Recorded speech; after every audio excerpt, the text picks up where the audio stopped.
Hello, hello, hello, everyone. Good afternoon, good evening, depending on where you are and when you are watching this. Thank you for joining us tonight.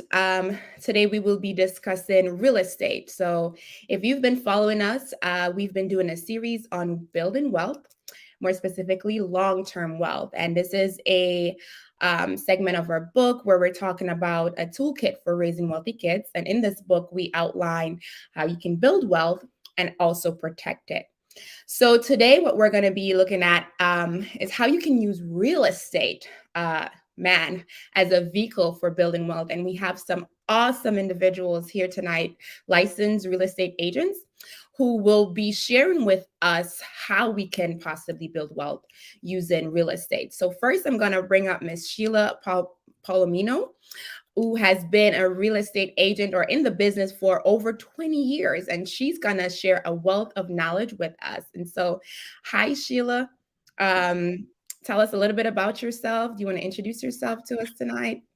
I am Sheila Palomino, and I have been selling real estate for 25 years. Mm. I am with the real estate company, a small real estate company that is located in Atlanta. Mm-hmm. And I'm sorry. And I have done all aspects of real estate. I started out, a friend of mine opened a small business, a small real estate company in Atlanta nearly 30 years ago called the Condo Store.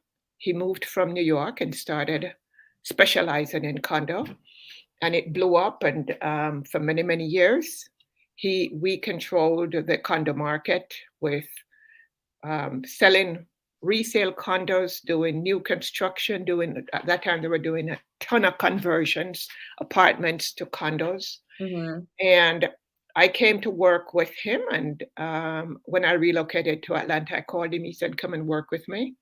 And it was a small office. So I managed the office and did everything that needed to be done. Within 2 months, I saw all those very nice checks passing on my desk. And I said, "No, I think I'm going to be licensed." And he said, "Do it." And within 9 months, I was doing very, very well. It was very successful.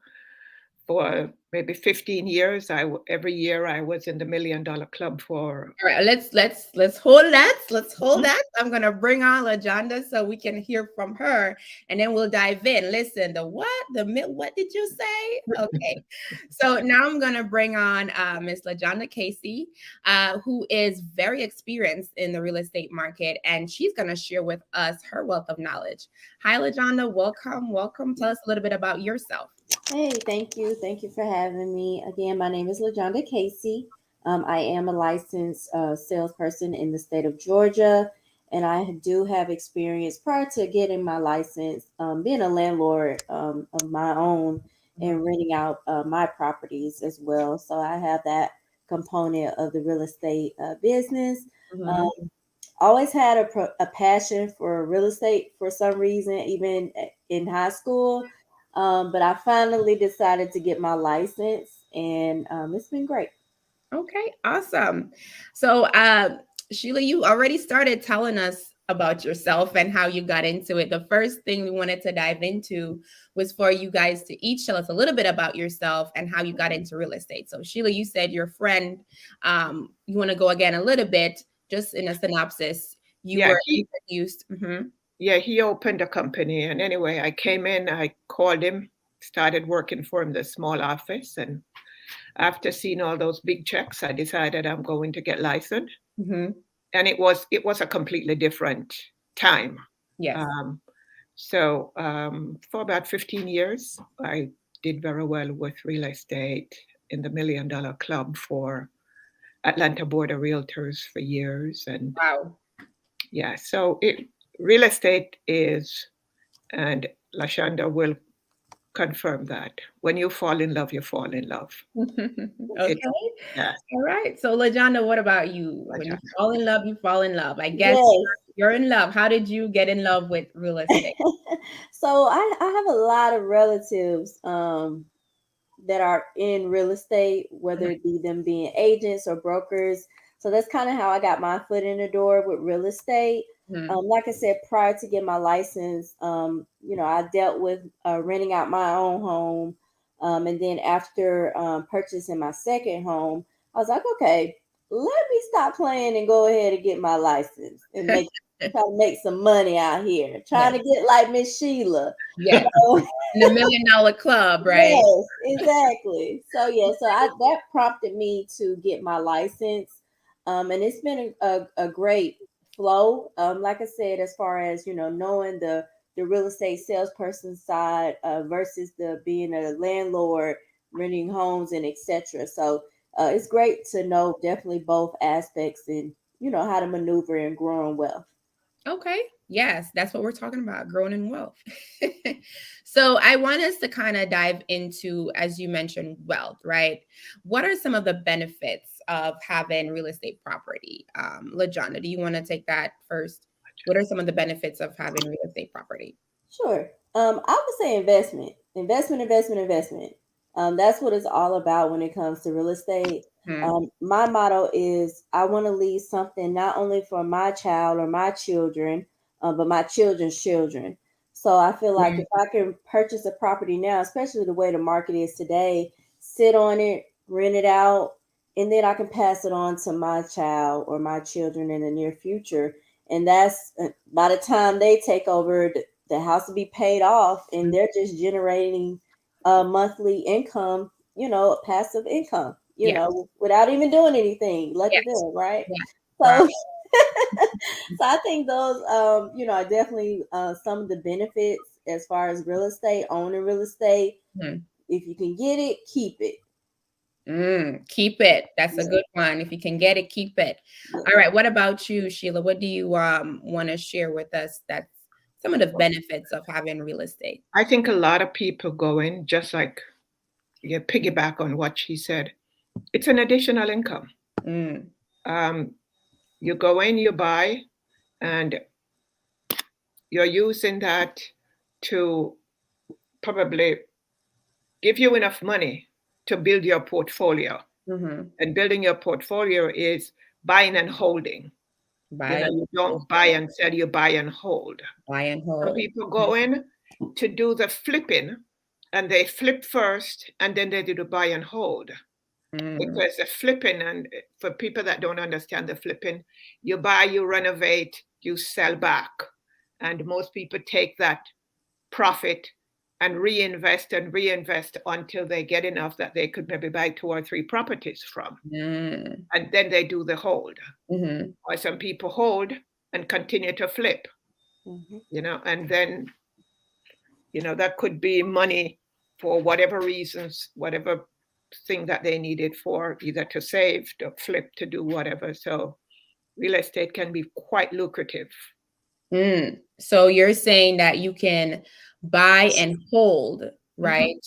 And so you're holding it for a period of time. I think, LaJonna, you were saying that you can pay off the mortgage and then just have that property serving as a passive income, right? Exactly. Yeah, I was talking to my husband earlier today, actually, where we had someone mentioned that they had a real estate property they purchased in the 1990s, right? And so he's an entrepreneur. And so what he says is that's his retirement, right? So you have that property and you're using that as it can be passive income if you're renting it out, or if when you get older, you're like, okay, now I need the money, you can just sell it because it's already paid off. All that appreciation, you just sell it.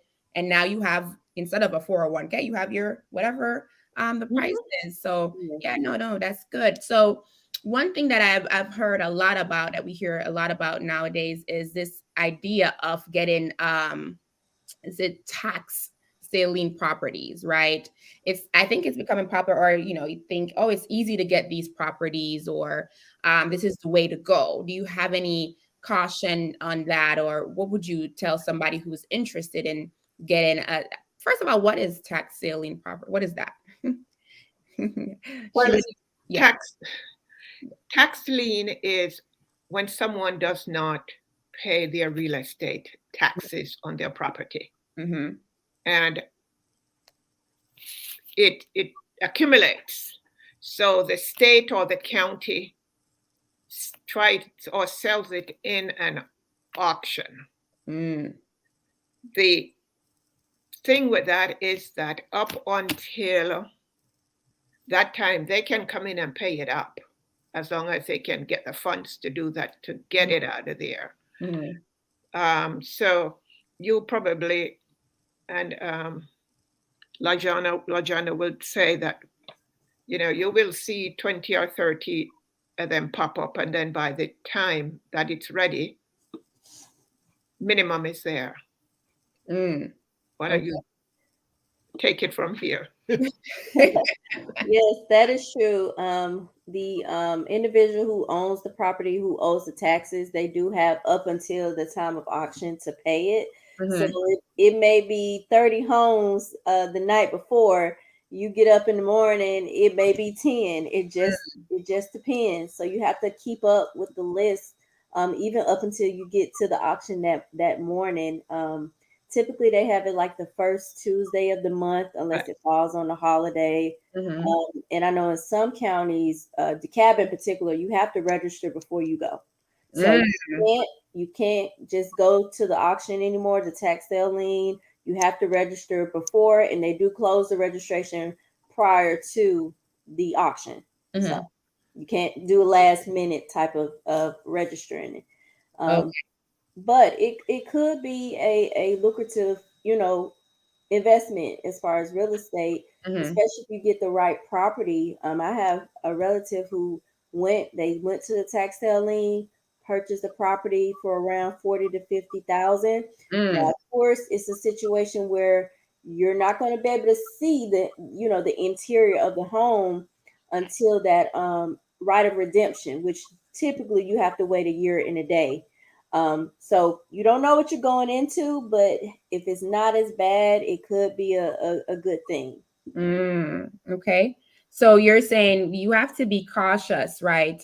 And I saw somebody message me, but I want them to put the comments on here. But they were saying that there are some auctions that are online. Is that the case? I'm not sure. I'm getting into it, but I'm not fully sure on that part. But so you're saying you need to register for some of the states, right? The counties. Okay, so you have to register, but you can't just pop up and say, hey, I want to auction off this house, or I want to buy one of these properties, right? And it sounds like you have to have cash up front, right? You can't just go, you said 50,000, you have to have that ready for purchase, right?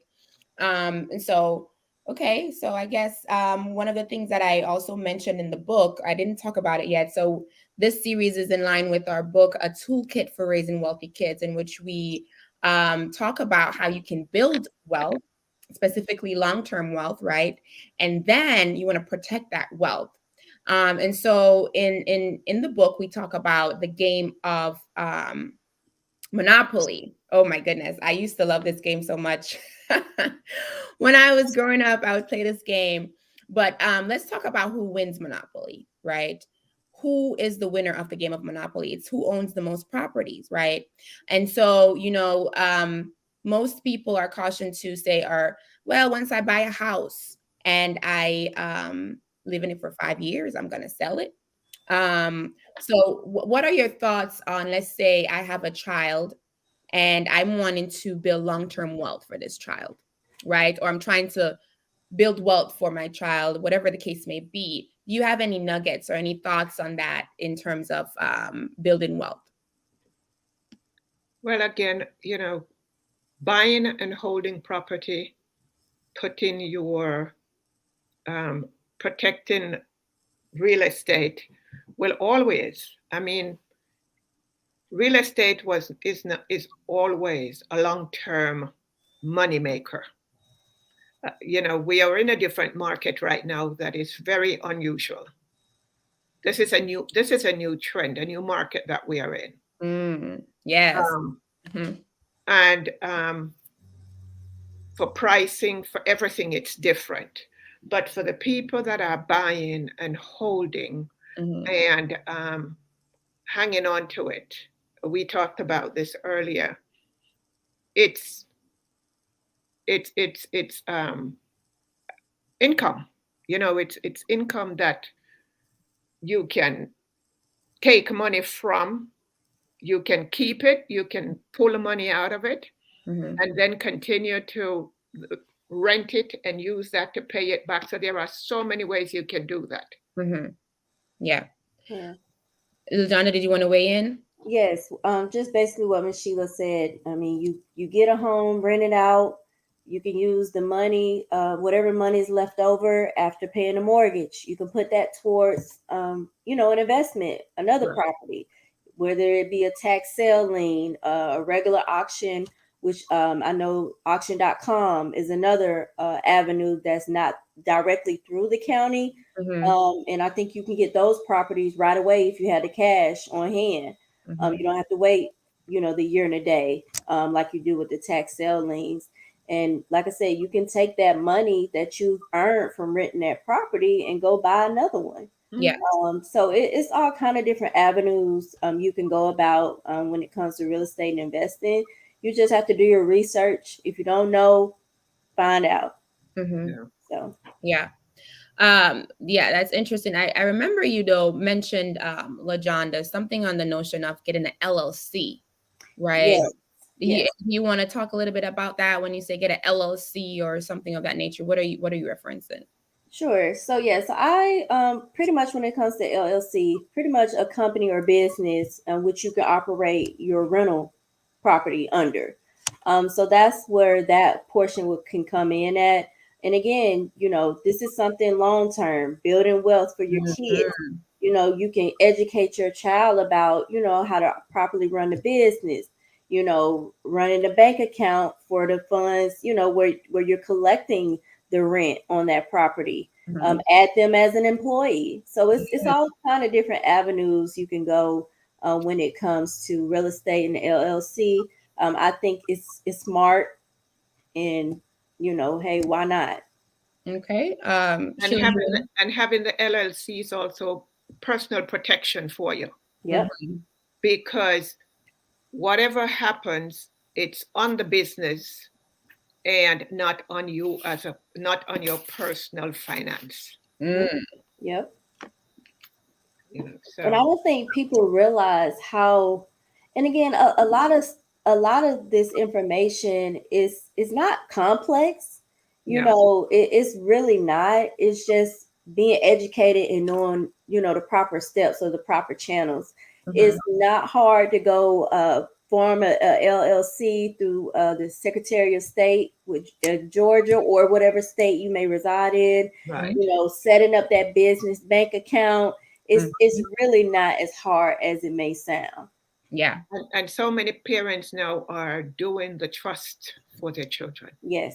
Mm-hmm. Yeah, that's very important. You're getting Yes. into the book now because that's how we wrap up the book. Because let's say you buy all these properties, right? And Mhm. like you said, LaJonda, you want to get an LLC for that protection because you don't Right. want somebody to come after your assets, right? Right. Yeah. But in the event that, you don't get the LLC, you can always put your stuff in a trust. Everything that you own, you put that in a trust, right? And Right. so that kind of takes you away from ownership, essentially. So if somebody, you know how we are. We're Oh human yeah. beings. And if somebody says, I'm going after XYZ, Oh you're yeah. protected, right? And you Yeah. want to make sure you're protected, your assets are protected, because especially if you have kids, you're going to make sure that you're protecting yourself and them, right? The trust will also, I don't want to dive into it because we have a segment on trust. We also Okay. have a segment on entrepreneurship, but it's important that we are educated, like you said, you do your research because others are doing it, Yep. They right? are. My sister, when she was in med school, she said, well, one of her friends, their parents bought a house or a condo or something of that nature just for that time period that Mhm. the student was in that school for. And then, you know what they did? They rented out a portion of it. And guess what? Mm. Somebody else was paying that mortgage, Yeah. Yes. right? The person paying that rent while their child was there was paying that mortgage. Can you see that? Mm. Yes. Right? And so after that, now you have the option of either keeping that property, Mhm. renting it out to more students, or selling it if that's, you know, if your child leaves, you can sell it and then move on. Yep. So we And really go ahead, Sheila. Yeah. and I had a lot of buyers that did that. They would come in town, especially when they are from a different state. Mm-hmm. They come in and they would buy a small house in Midtown, Mm-hmm. and they would rent it, a 4-bedroom, rent it to 3 other people plus them. So their child is living free and the others are paying the mortgage. Yeah. Child finishes school, it becomes a rental, and they maintain it as such. Mm-hmm. It's Mm-hmm. not as easy to do in a condominium Yeah. because you really can't, unless you buy it as an investment property, you really can't rent condominiums because there Yeah. are so many restrictions against that. Mm-hmm. Well, yeah, as you mentioned the condos, I want to talk a little bit. We have a little bit of time left, but I want us to talk a little bit on this popular Airbnb is so popular now, right? But I'm sure there are pros and cons. So I want you guys to weigh in on the pros and cons of having an Airbnb. I know this is like short-term rental, right? Yeah. Or it could be long-term depending on what you do. So I'll let you guys weigh in on that. LaJonna, do you want to jump in first? Sure. Actually, I did try out that Airbnb thing. It was okay, but it wasn't flowing enough for me. And that's why it's always good to, do your research. Look at the location. Is this Right. a popular location amongst, travelers? If it's downtown, it may be. But of course, we know City of Atlanta has certain ordinance that they've set in place now. So it started off for me as a short-term Airbnb, but then I switched over to long-term. I just needed something more permanent and something consistent just for myself. Mm-hmm. But Airbnb is an option, but you got to do your research and make sure your house is in or your property is in a good location. That's going to Okay. help. And not only just in the good location, you also have to know some subdivisions do not allow it. Mm-hmm. And like she's saying, some of the different counties have put restrictions in there, and it's continuously changing. Mm. So the research has to be done. Mm-hmm. Yeah. Yeah. So I know someone who's had a condo in Florida, like in the city, making a whole lot of money.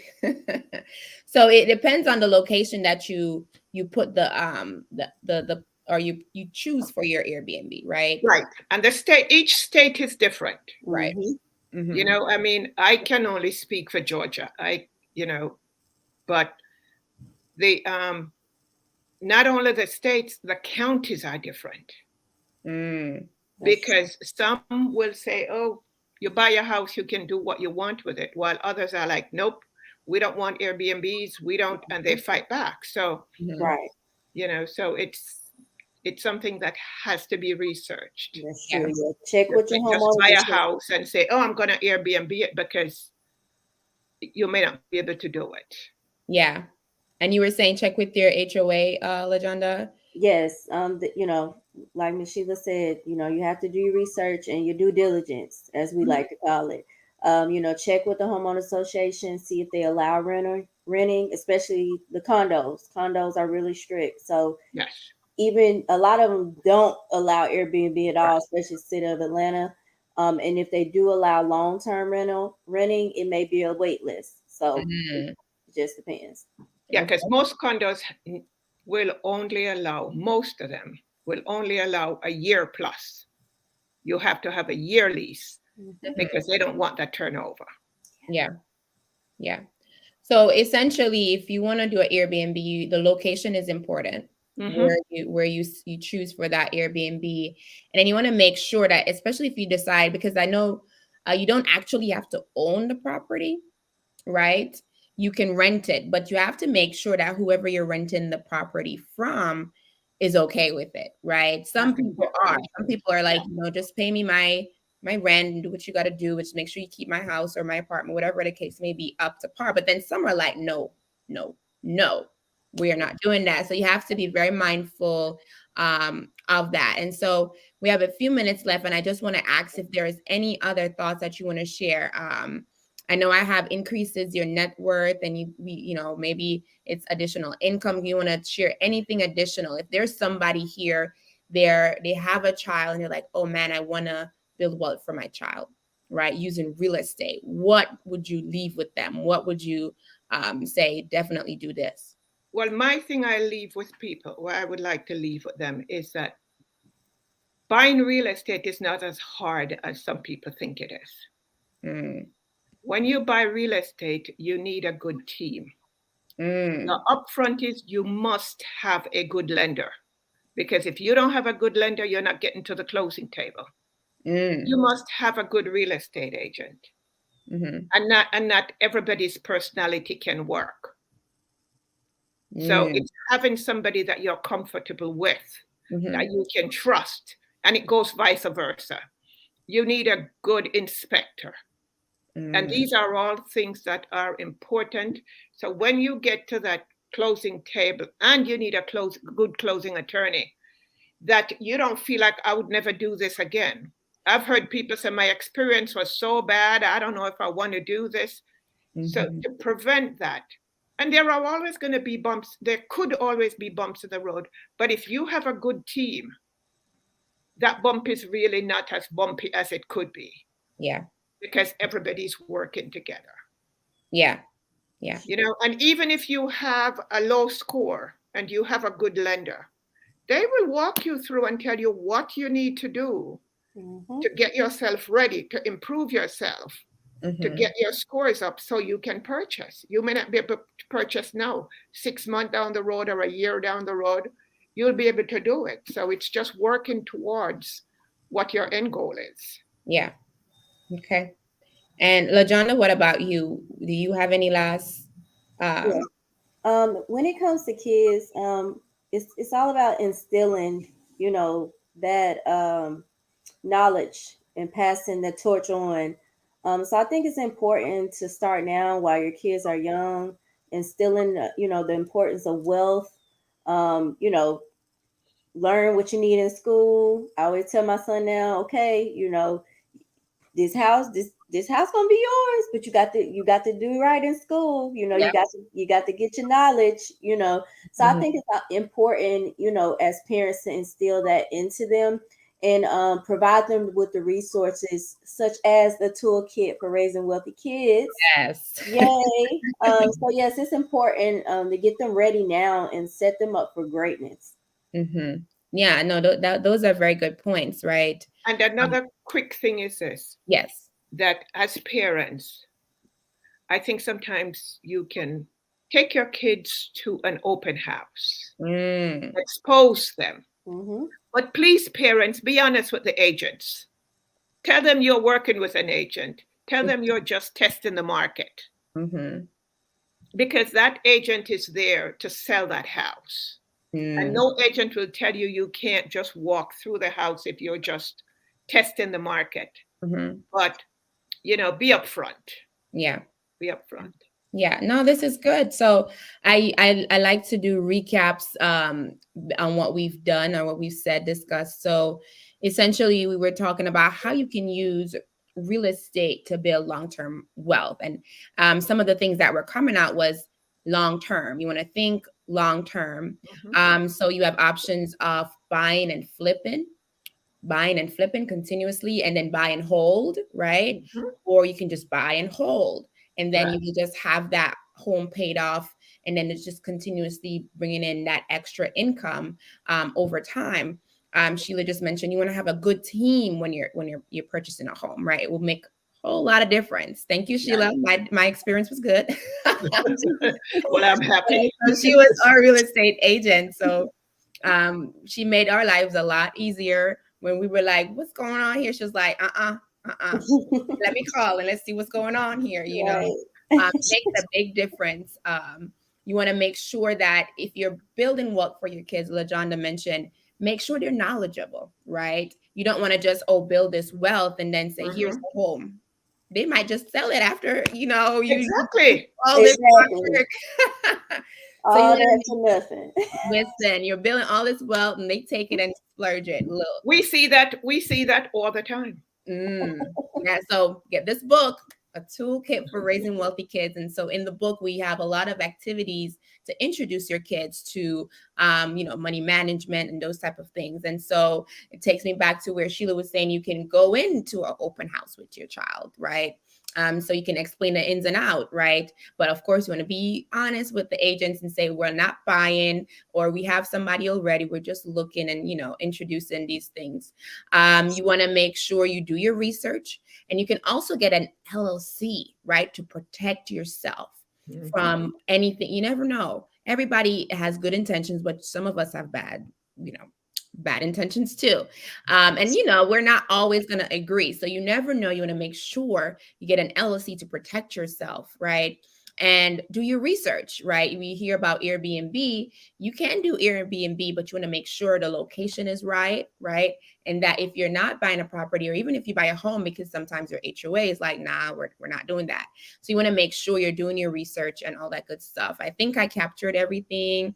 I want to shout out who was here, Cam, I think that's Carissa, Christina saying, hey, Carissa was telling us that in terms of the properties and the auction, that in the state of Alabama, you don't need registration, right? Or you don't need to register, and you can do it online. So shout out to Alabama. If you want to buy property, you know where to go online to do that. So thank you guys so much for sticking with us. We appreciate it. Thank you for joining us tonight.